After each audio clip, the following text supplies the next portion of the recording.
Attention, fans of Unfinished Business Television.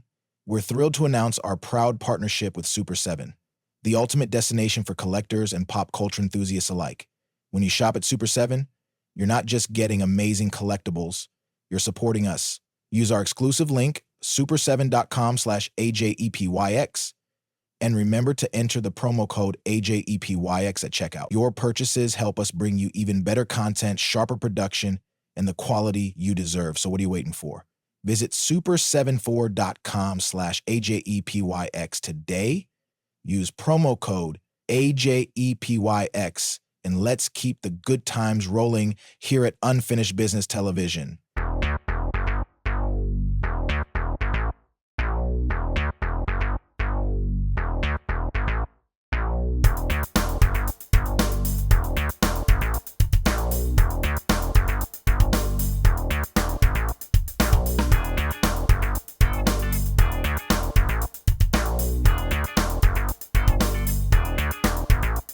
Howdy, folks. Welcome back and Happy New Year.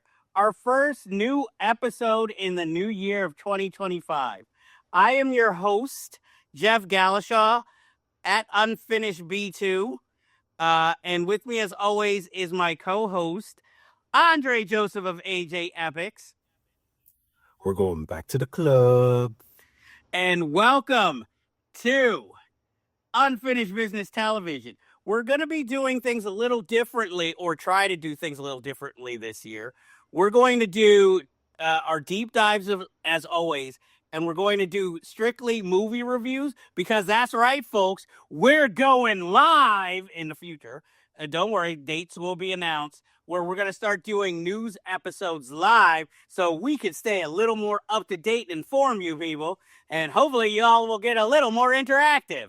But we are thankful for all the fans out there and everybody who watches the show. So without further ado, before we start off with reviews, unfortunately today, we lost one of the great living American directors. David Lynch passed away at the age of 78.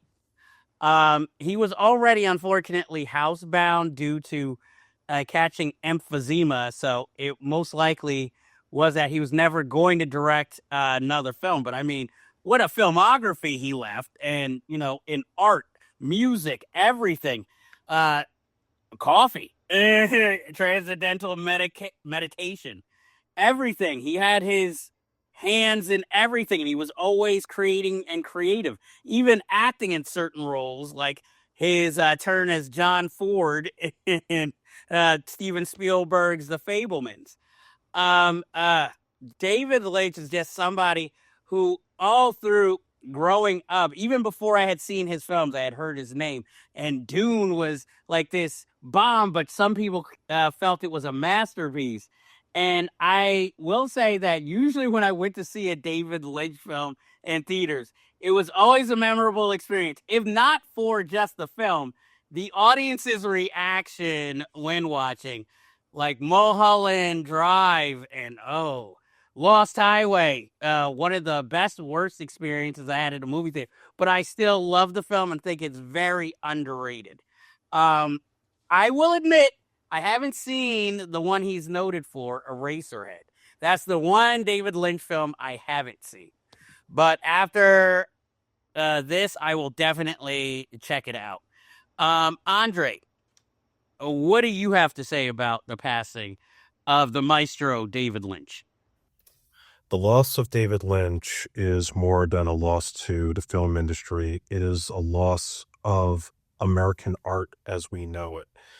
I got into him in college, or even I would go further back, because my film teacher in high school had showed us Eraserhead, or at least parts of it. So that was like my initial introduction. He always made a big deal about him being this great artist, this great filmmaker, made a lot of underground pictures that were not necessarily for the mainstream, and yet he had the talent to have his own commentary and his own style, which made him so subversive. And over the years, I've enjoyed his work with Blue Velvet, with Eraserhead. Elephant Man, I think, is a masterpiece. Wild at Heart, Lost Highway, And even with the flaws of Dune, there are aspects of Dune that I really do enjoy, that I'm actually kind of happy that Denis Villeneuve had able to adapt into his movie with the still suits, and even some of the sandworms look a little identifiable. So he definitely took some inspiration from Lynch despite that movie's flaws. And, anytime I hear those distinct sound effects of wind noises, I was even hearing it a little bit today after I heard about his passing. I thought it was like kind of a crazy little omen. And then Twin Peaks I got into later in life too, from when it was brought back on Showtime. And then you got me the box set of the original series for me to go back through. So it was one of those shows I always heard about over the years, never got around to it. And I just loved it. It was more than a murder mystery. It was, the slice of life in a small town and the people in it. And the way that he handled it was just mesmerizing and great storytelling overall. And he is going to be a huge hole in cinema, and I was really hoping maybe he'd go back to Twin Peaks, even with his health state. But I'm going to miss his weather reports every day, and he's somebody that will always be an influence to me. Do you have a personal favorite film or television project of his? Out of anything that he's ever done, I have to go with Blue Velvet. I think that movie just is tight. Even with its over-the-top moments with Dennis Hopper, I just love the moodiness of it. I like the mystery and the aura and Kyle MacLachlan's performance and Isabella Rossellini. Everybody's amazing in it. The cinematography, that to me is quintessential David Lynch right there. I'm probably gonna go with the more popular Mulholland Drive, because I just like the fact that started off as a pilot, and then a French company gave him money to finish it and make it into a feature film, and then he made it into a film classic. Plus, just how uncomfortable it made a lot of people, and then so many people who, when they first saw it, tried to call it like pretentious and like it was nonsensical. But now, how many of those are still like kissing the ring and kissing at the feet because of it? I will say, I think Wild at Heart is just unadulterated David Lynch, like let off the leash, doing whatever he wants to do with studio money. Yeah. And I remember the controversy when it came out, but I was still too young to see it. So I didn't really see it till it came out on DVD, and that was my first time ever seeing the film. And just seeing Willem Dafoe with those big gums and small teeth. And I can't remember Laura Dern's mother, Diane. Is it Diane Ladd? I think it's Diane Ladd. With her face just painted all in lipstick. And this being kind of, I know, the writer Mark Frost, it was his, idea, because it's two characters, Lulu and Sailor, but just his kind of warped version of Wizard of Oz is just like, after that, I mean, if it was personally me and I was a studio, I'd be like, let's just keep giving him money and see what he comes up with. Because this is like, no one can say he ever lacked originality. Even though I'm not the biggest fan of Inland Empire, there are some pieces in that are so genius that just come out of nowhere. So, unfortunately, we have lost another icon and legend. And, our hearts and prayers are with him and his family and the people of Los Angeles with the wildfires. And, unfortunately, we have to get back to business, but please, everybody out there, if you are a lover of film, even if you like our show, please go out, donate to all the charities out there, volunteer if you can, but let's help build California and Los Angeles back up. And to those of our friends and family that are out in the area that watch our show, please check in with us. Let us know you're okay. And if you need anything at all, you know where to find us. You can contact us directly through our social media, or if you have our numbers, feel free to call or text. Exactly. So now we will move on to the movie reviews. And the first film we're going to talk about is a funky little film called The Front Room. This film stars Brandy Norwood, Catherine Hunter, and Andrew Bernard, and is directed by Sam Eggers and Max Eggers. Why might that last name sound familiar? Because they're the brothers of Robert Eggers, who has recently made Nosferatu and films like The Witch, The Lighthouse, Norseman. And so, um, you'll see why I bring that up. So this film is a movie about Brandy and her husband. They're kind of down on their luck financially, and she's pregnant, and she kind of just lost her job as a college professor or has been suspended. And basically, her husband's father dies, and his stepmother, who he instantly tells us is so evil and just a horrible person, has made a deal. She realized she's older, she needs taken care of, and probably will die soon. And if they agree to put her up, she will, give them financial aid and everything they need. And then Brandy, I should say, soon realizes that she has struck a deal with the devil. I'm not going to spoil it, but just say hijinks ensue, and not of the hilarious kind. Now, I did not see this in a theater. Obviously, I waited till streaming, and I am so glad I did. The one thing I'll give the movie, let me start off with the good point. The one thing I will give the movie is that it kind of switches your expectations while watching it. Because you're expecting like this horror film a la Hereditary, because it came out from A24. And it's not exactly that. It's something totally different. And the other good thing I will say about this, Catherine Hunter deserves a acting award nomination, because going into this, I thought this was going to be kind of like a low rent horror, but fun, like Ma with Octavia Spencer.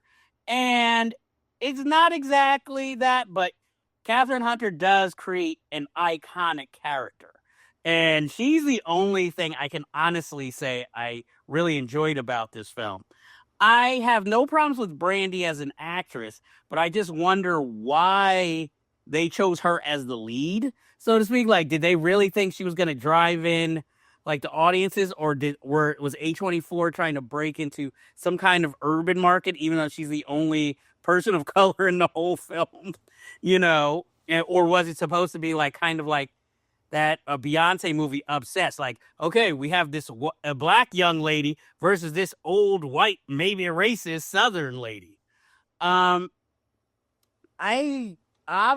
do not recommend it. I don't recommend it, but if you are gonna watch it, just watch it for Catherine Hunter, who with this movie and appearing in Megalopolis is having a great year of just weird roles in movies. Andre, what did you think of The Front Room? This already bothered me so much, even before it came out and after. I'm a few. Why is Brandy in this movie? Were the Eggers fans of I Still Know What You Did Last Summer and just thought, oh, she needs to have a bone thrown at her for a horror movie. Let's put her in this. Because it's so odd to watch. I mean, she delivers what's needed to be done with her character in that scenario. It just doesn't make any sense to me why she's in this when there's like so many other actresses working that probably could have played that part and maybe even added extra to it. I will agree, though, Catherine Hunter is the standout and the best thing about that whole movie. I just loved hating her character being this old Karen racist. That dinner table scene that they have, kind of like poking at Brandy a bit, trying to like get under her skin, push her buttons. And that seems to be the tone all throughout. It's just you're waiting for Brandy to take that stand, because it's a lot like Get Out in that sense of you're waiting for the hero to finally take on the white evil doer. I don't want to see this woman naked, which, they want it to be disturbing for us. Lately, between that and Mia Goth in old lady makeup and X, there's this obsession with A24 and old ladies being nude, unless they're like, Sybil Shepherd or someone like that who's still got a little bit of a body. I don't recommend this movie. I thought it was terrible, and Catherine Hunter's the only stand out. I want to see her do more. Would you say you have a favorite scene in this film, at least? Just that one dinner table scene, and then there was another part. Wasn't there like a devil worshipping ritual she did? Well, I know she kind of did some sort of prayers every morning. And then there's that weird scene where she invites the church group all over and they place hands on Brandy. Like, that was where I was like, is this supposed to be like you said, like a devil or a cult thing? And then that just leads to nowhere. And I mean, my thing was, does this couple have no friends at all that they could like come over, maybe convince like, oh, this lady's crazy, and then they'll be like, I don't see what you're talking about. I see nothing but her being good, or at least to up the body count, maybe have Catherine Hunter accidentally cause one of their friends' deaths or something. That would have made it maybe a little more exciting, but that wasn't what they were aiming for. And I'm not saying it's a complete failure. I just think they need maybe to retool it if they were going to make this, noteworthy or better. It's not the worst thing I've seen, but it's one of those, what were you thinking? And why was A24 so gung-ho about this film? Because I even remember when they first announced Brandy's casting, they were like, yes, she's back. It was sort of like Bobby Brown when he was like on a Ja Rule album, and he's only in it for like a few bars. So it was just like, okay, that's when I should have known. This ain't gonna be good. If the biggest, like what I once, yeah. No, go ahead. I was just gonna say, like, it reminds me when I went to the American Black Film Festival the first year, and they were doing the awards, and they say, "Oh, for Best Supporting Actor, Bobby Brown in Gang of Roses." I'm like, wait, that Bobby Brown? And then they showed a clip, and I'm like, the hell? Because it was just like, I should have known by the hype that, okay, this isn't gonna be good. And then they kind of dumped it in theaters. I mean, there were posters everywhere before, but then when it actually came out, it was like, you barely heard about it. So, unfortunately, folks, this is not the one. Maybe this is a film you could watch under the influence of something or with friends and drinking. So you could just point out the problems or like, what the hell type of stuff. But yeah, we do not recommend. The next one, unfortunately, does not improve what we've been reviewing. We're going to talk about the holiday non-classic Red One with Dwayne "The Rock" Johnson, Chris Evans, J.K. Simmons, Lucy Liu, practically an all-star cast, and most of it is practically CGI animated. Now, in this film, Santa Claus is kidnapped, and his security force has to get the world's best tracker, played by Chris Evans, to help them find him. And, of course, he's on the naughty list and doesn't believe in Santa Claus due to some family shenanigans when he was young. I like using the word shenanigans, I noticed.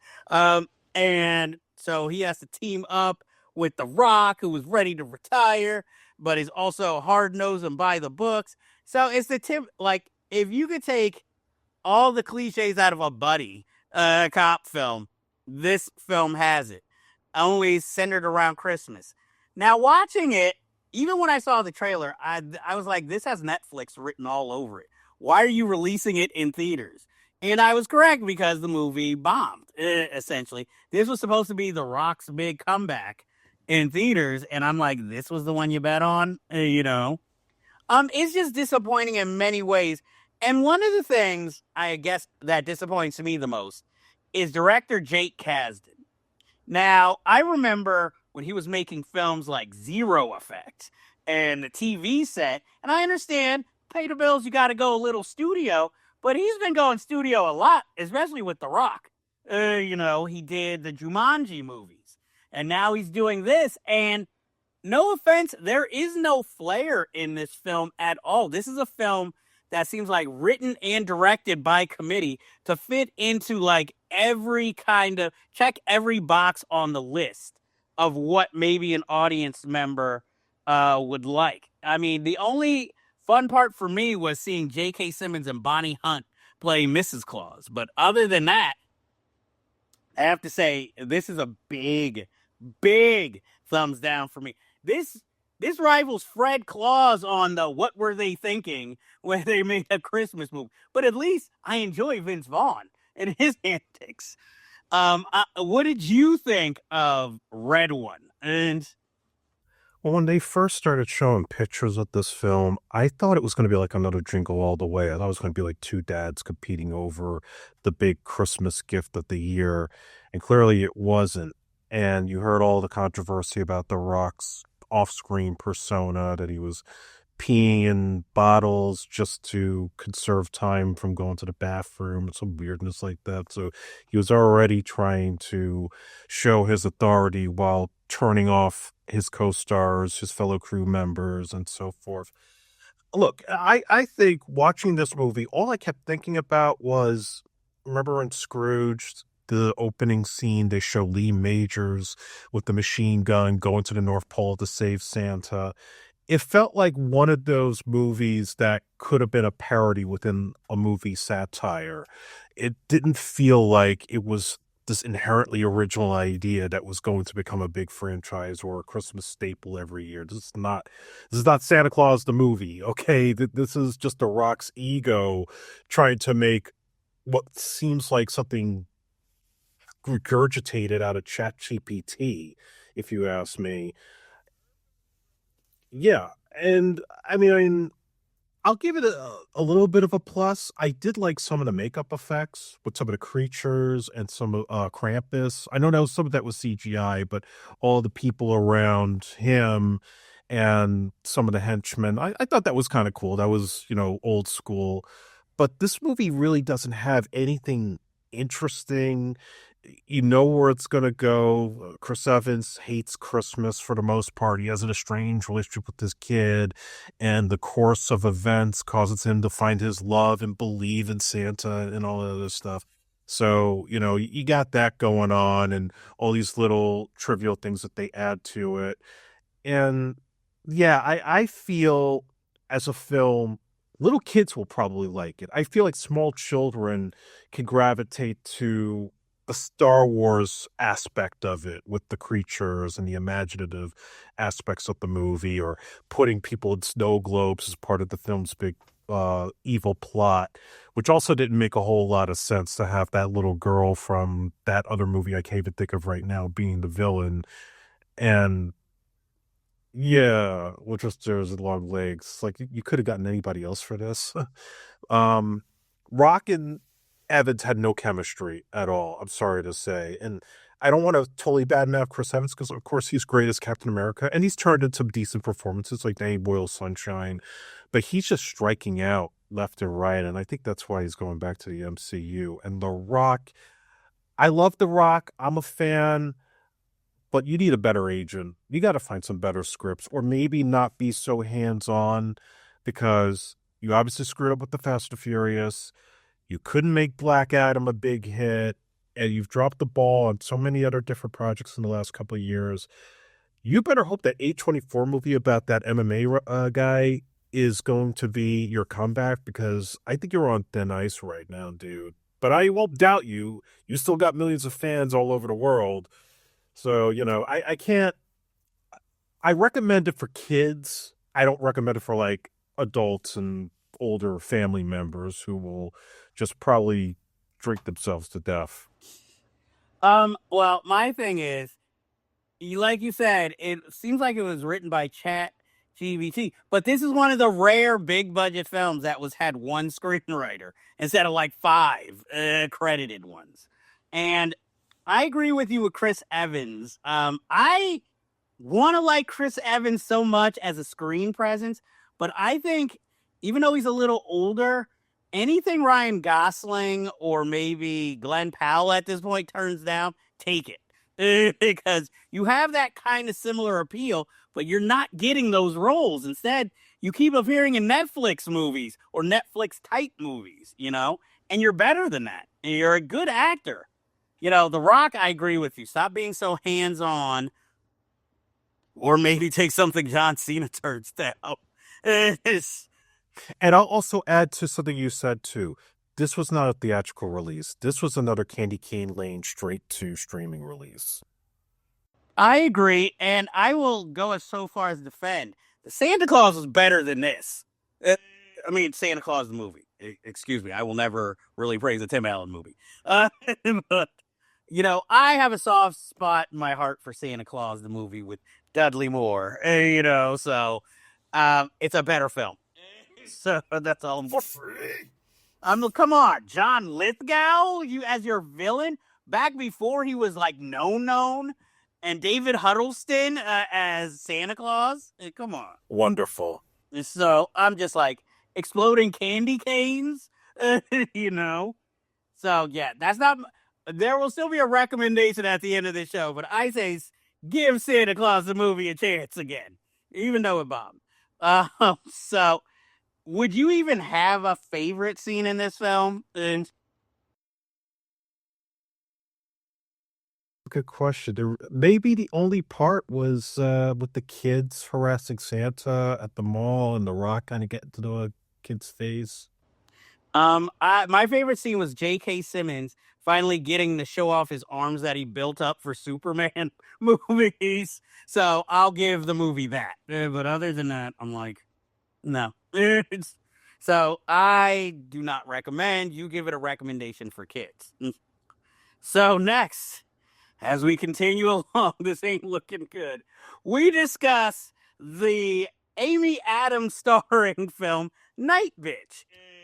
That is based on a novel, and it's directed by Marielle Heller, where basically Amy Adams is a new mother who was a former artist and had decided to stay home and, you know, having to care for a newborn for years, shopping, her whole life consists of taking care of it. She starts to lose herself and kind of her personality, and somehow seems to start communing with her animal nature and seems to physically transform at times into not a werewolf, but a were-dog. And all of this has something to do with finding her animal nature and being reborn. And I will just say, I'm not the audience for this. I think a lot of young mothers and women will enjoy this more than men will, because it's almost the first half is almost like a body horror film, but not a good one.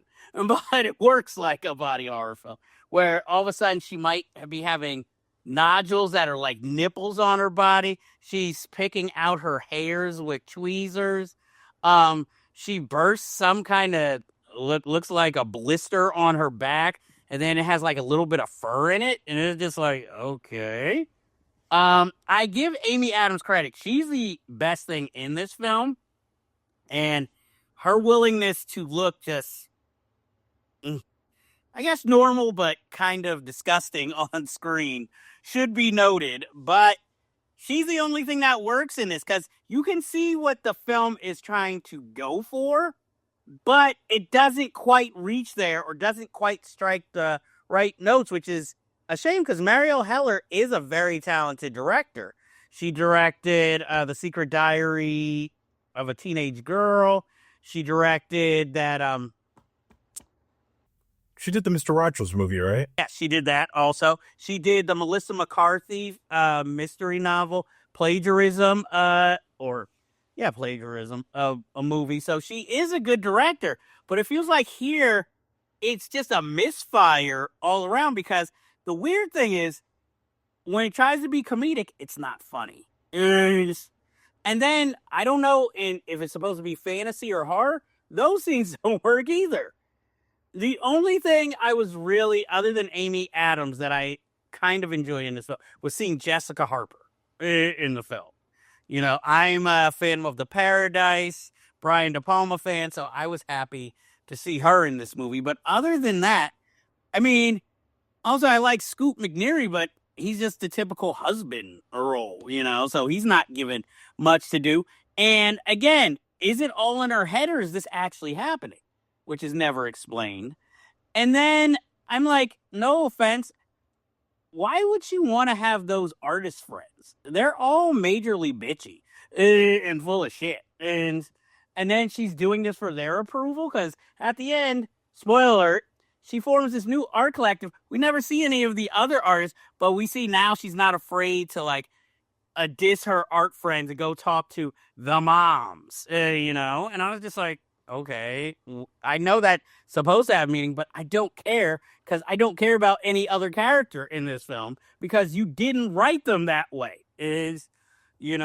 I'm just like, I think it's a misfire. I'll give it a mild recommendation, but again, I just feel like I'm not the right audience. And I will say my favorite scene is probably the blister scene. It's, Andre, what did you think of Nightbitch? I take back a lot of what I said in a past episode. This movie doesn't deserve that title. That title belongs to a serious R-rated horror picture or something sci-fi. This is nothing like what I imagined it was going to be. Even though maybe I kind of knew from the trailer it was going to deal with her situational moments in the struggles of motherhood. She's good in it. I will say she is believable as a overworked mom, very stressed out, and kind of going through this little strange crisis in the form of her almost becoming animalistic. And other than that, I think it's trying to say too much and it's not cohesive because it seems like you're trying to say that her life was much better when she didn't have children, and that having children kind of made her go completely, not psycho, but just flat out imagining things, going a little bit crazy, looking at this book, and you're getting tied to like pagan rituals of some sort, trying to like drag this into the tale. And then you're also trying to say how the husband, played by Scoot McNairy, is one of those husband-father types that's not there for their family because he's working a lot, even sort of hinting he might be having an affair, but not really going quite all the way. I don't know, there's small, subtle hints of that. But otherwise, yeah, it just was one of those movies. I think if you have kids and you're a mom, there's a part of you that might be able to relate to it and kind of like it. And to see Amy Adams play something other than Enchanted or even in The Fighter where she has like a figure and she's sexy, here it's like now she's being like a real person. This didn't do it for me. I can't recommend it. And I think that title should be changed in future re-releases.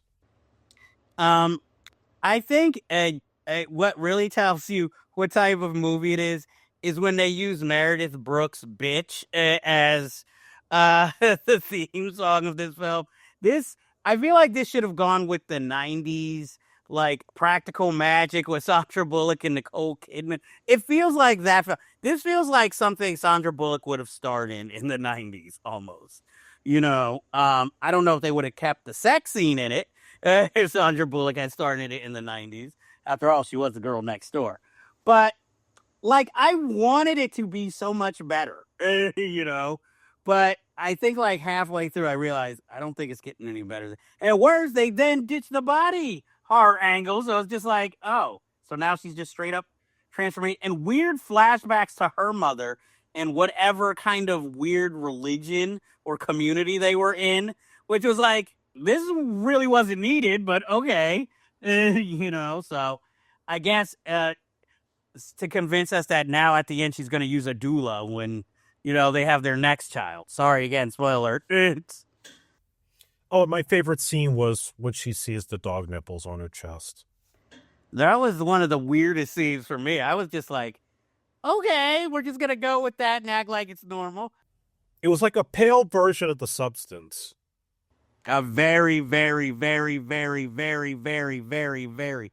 I'm talking Lindsay Lohan without bronzer version of The Substance. The only thing that annoyed me was when all the customers were looking at her eating with her hands. Yeah. I was like, so? She was a child. It wasn't like she was eating alone and doing it. She wasn't on the subway. Exactly. It's like, hello, this is like a nicer version of Whole Foods. So I'm like, what's the problem here? What, y'all kids don't get messy? Just you guys are here on lunch, so tell me there's no construction worker smoking a cigarette, scratching his crotch normally, but her eating with her hands. How dare she? You know, there's some food courts that run out of forks and knives. It happens. Yes, and what are you supposed to do? Oh, guess I can't eat this thing I just bought. It's, even though it was weird that the meatloaf seemed to have ketchup on it. But okay. Some people do that, unfortunately.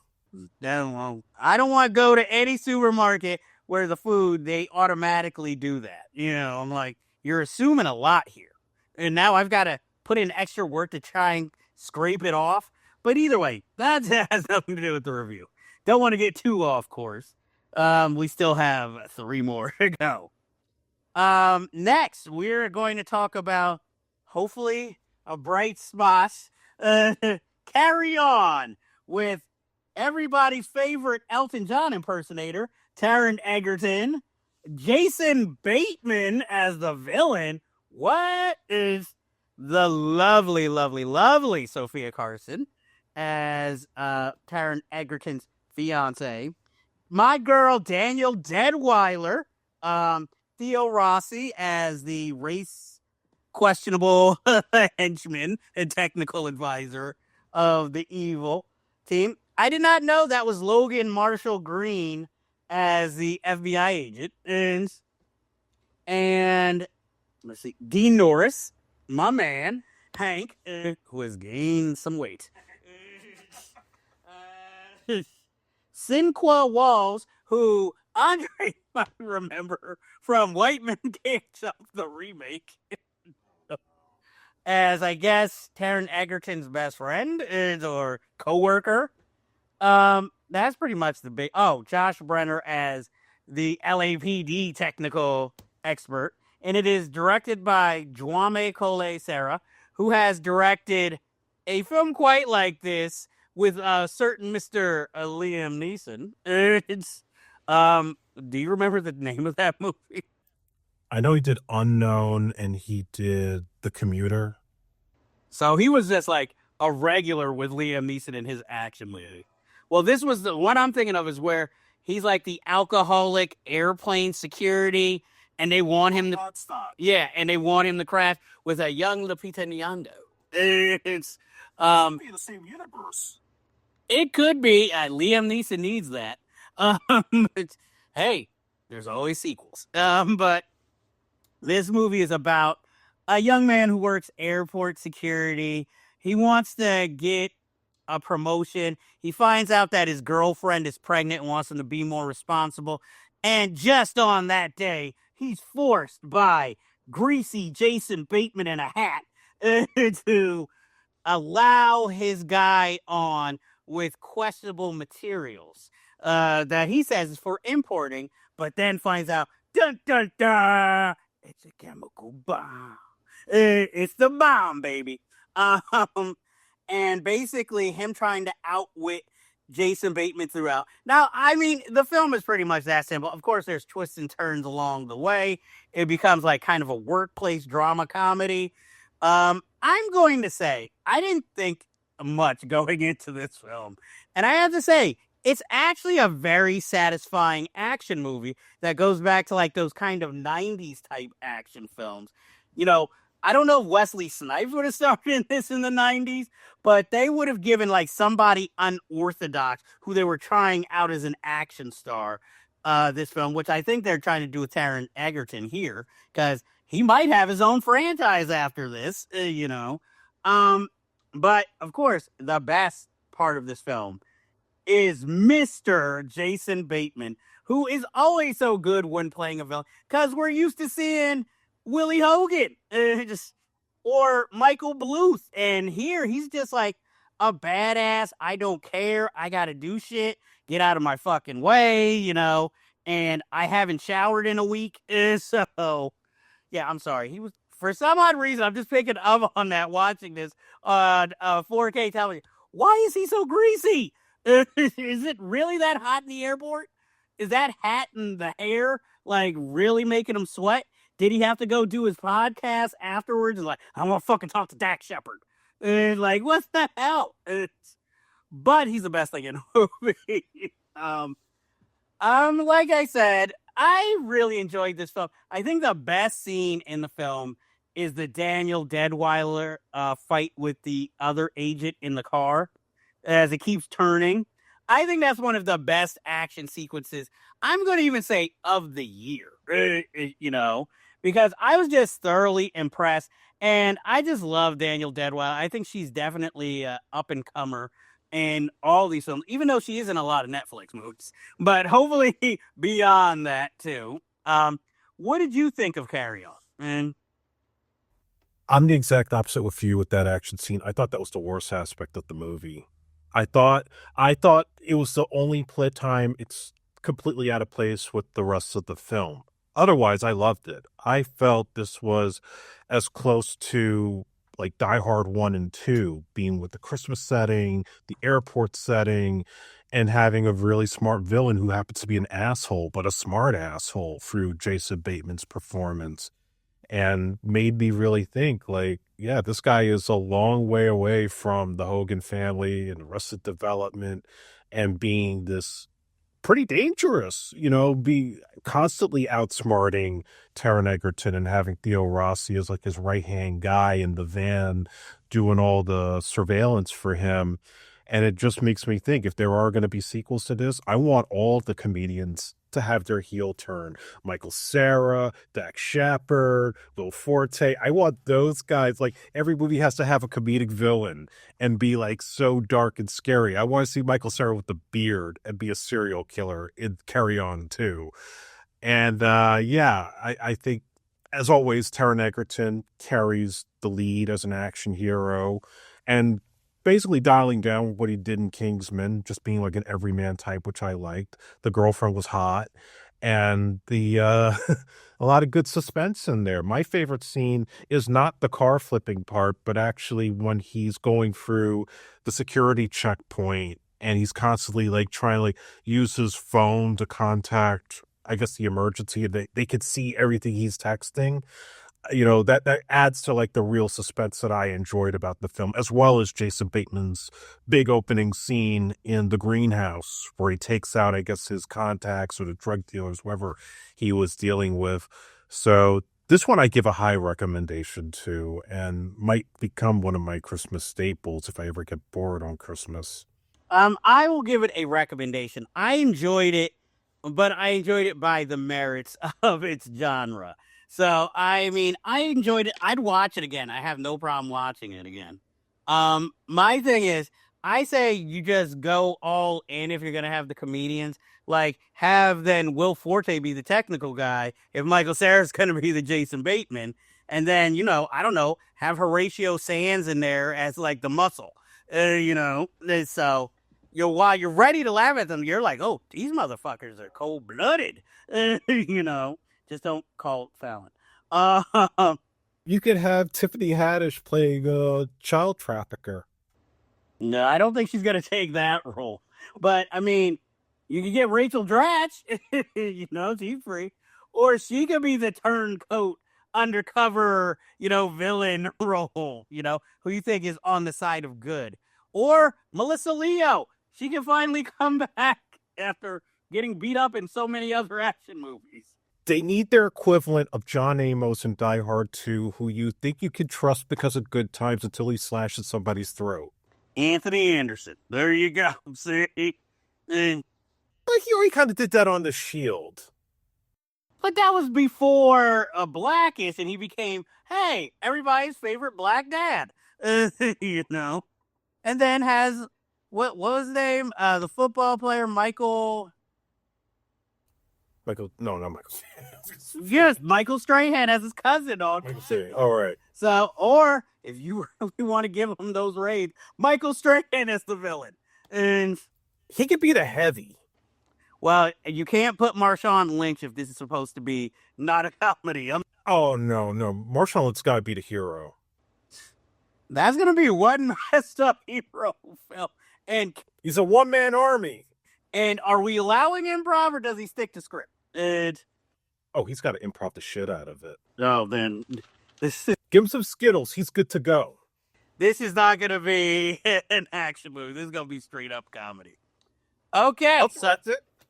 So we both recommend, one highly, one regular recommendation for Carry On.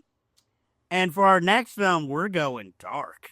We are talking about a movie we mentioned earlier, Longlegs, written and directed by Osgood Perkins and starring Makia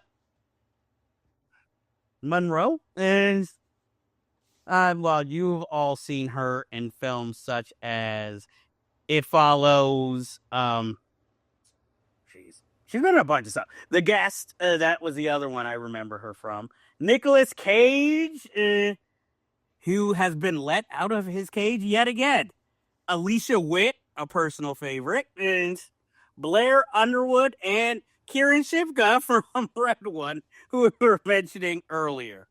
This follows a female FBI agent on the hunt for a serial killer named Longlegs that kind of she has a personal background with, and as she's going through it, she finds his victims, who usually end up killing their families before either killing themselves or getting caught.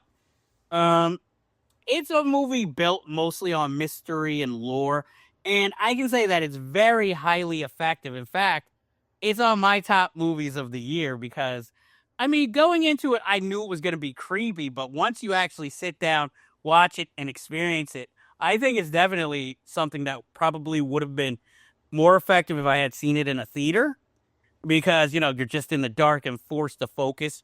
And again, there's another film that uses sound brilliantly with its scares. And so Osgood Perkins knows what he's doing. I believe this is his third feature film. And he really hits it out of the park. He gives Alicia Witt, a role she kind of deserves after all these years, a memorable one. Blair Underwood back on the big screen, finally. I really wish they wouldn't have ruined Nicolas Cage's look. Unless you saw it the opening weeks, that was going to be the only way you're going to be surprised by what he looks like. Because at this point, I think it's all over the internet anyway. But I think it's an effective thriller. I think it's haunting, and it's one of those films. It has a Lynch vibe, but not quite on, obviously on his level. It's too conventional to be on his level. But it is highly.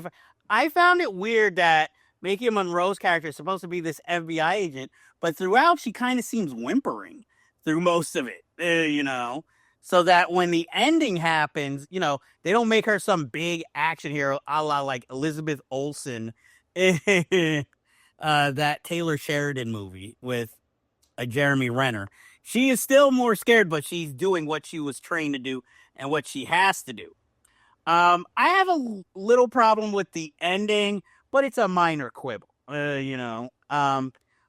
I highly recommend this film, and I really enjoyed it. In fact, one of my favorite scenes is the early scene when her and her partner, who it looks like she might have a little bit of a romance with, and they go to that first house and the guy opens the door, and then what happens?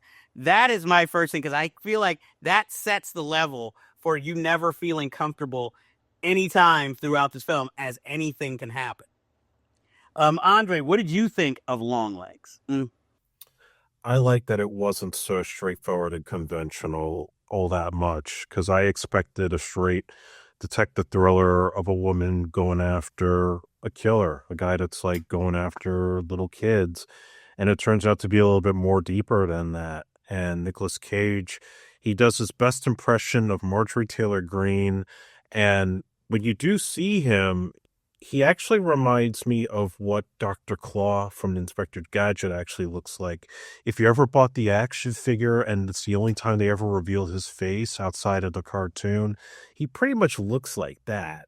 And, and I'm, as always, glad to be seeing him do more indie films as opposed to major studio movies and have to over-exaggerate him as an action star, which I think at this point he's kind of over all that. He wants to be the old school Nicolas Cage again. My favorite scene is actually a scene I can't really spoil because it's what happens with Blair Underwood and the other woman towards the end that I thought was like, my jaw dropped. I was so shocked by it. So yeah, I'm not gonna highly recommend it, but I definitely recommend it just for a really good, solid modern thriller. Okay. So obviously that's two recommendations for Longlegs.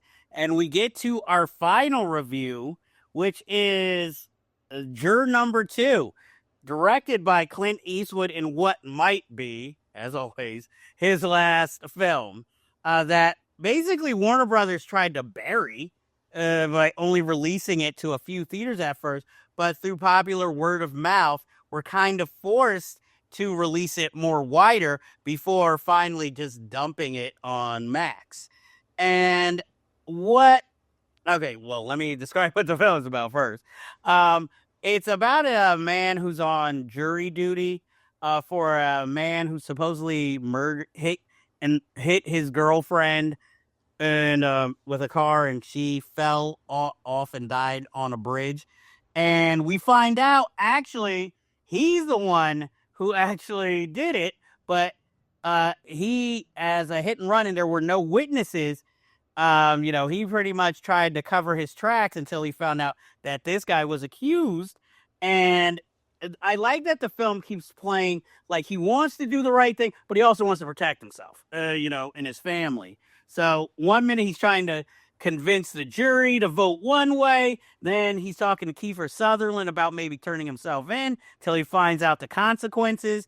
And slowly, I think more people start to kind of question him and look into the case because of him in general, because of, like him telling his wife one thing and then she starts to wonder what actually happened. And, he's a former alcoholic and he did go to a bar, but he didn't drink, but he was distracted by that evil cell phone.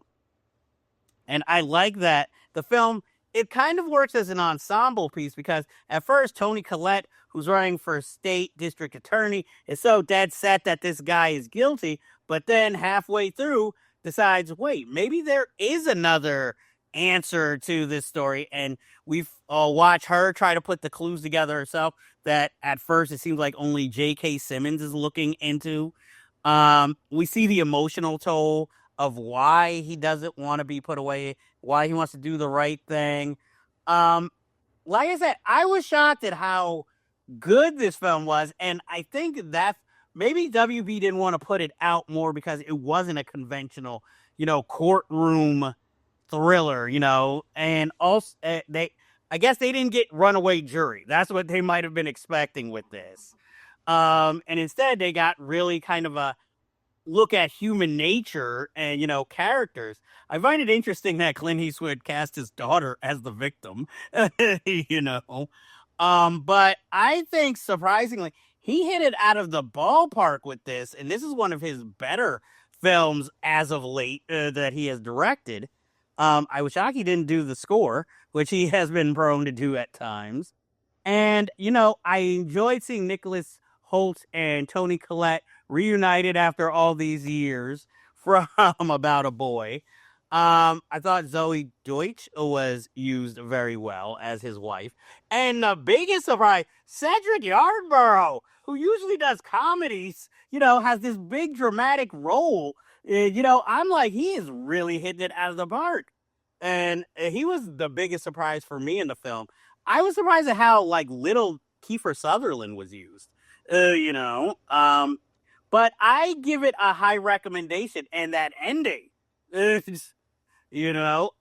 what did you think of Juror number 2? Because I know you initially were more interested in seeing this film, and you saw it in theaters. I was impressed with it. I mean, a huge Clint Eastwood fan, put his politics aside. I've always been a huge fan of his work as an actor and as a filmmaker. I think one of the reasons that they tried to bury it was because Mr. Zasloff was not a fan of Cry Macho. He was open that it would have been one of those movies that he would not have greenlit, probably not even have released. So I think he has it out for Clint and is probably trying to put him out to pasture. But whether or not this is his last movie, I think he still showed that even at 94, he could still direct a solid drama better than most of what we have in the industry now because there's subtlety in it. So much so that the way that it's shot and even edited, there were points where I started to have doubts that Nicholas Hoult might have not have run over the girl because it was such a rainy night and he didn't drink. So there was like maybe a little bit of a doubt in even my mind that he might have done something. But I loved his performance because of that conflict and not being so sure of himself to sort of get to that place of like trying to keep himself innocent while also questioning his own situation of whether or not he was really involved in it. So I think he was solid. Cinematography at times felt like a Lifetime movie. I will admit that it wasn't necessarily the best shot Clint Eastwood movie. It was a little too high bright for the courtroom scenes. That's my only real nitpick about it.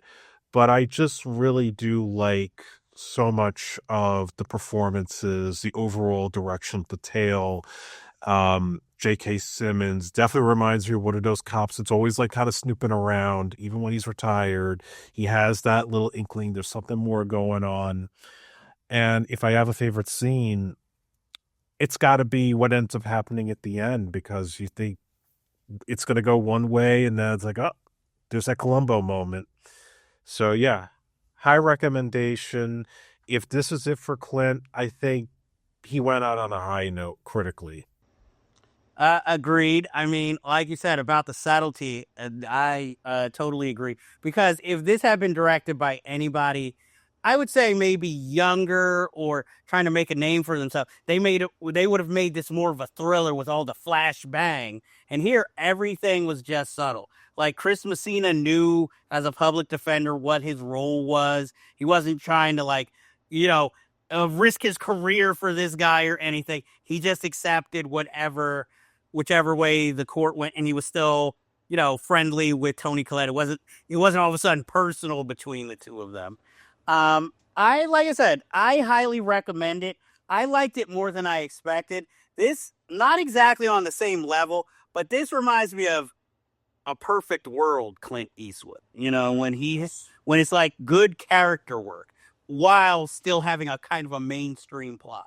So, though I don't think Kevin Costner would have worked in this. But I really enjoyed it. Maybe Kevin Costner should try making films like this instead of Horizons. Then maybe it would get greenlit.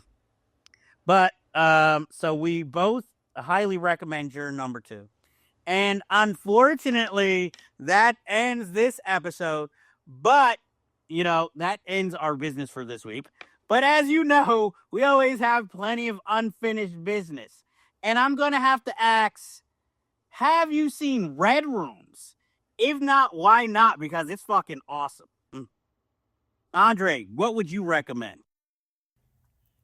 Have you seen Heretic? If not, why not? Because it's fucking awesome. True. And that ends our time together this episode. We will see you soon.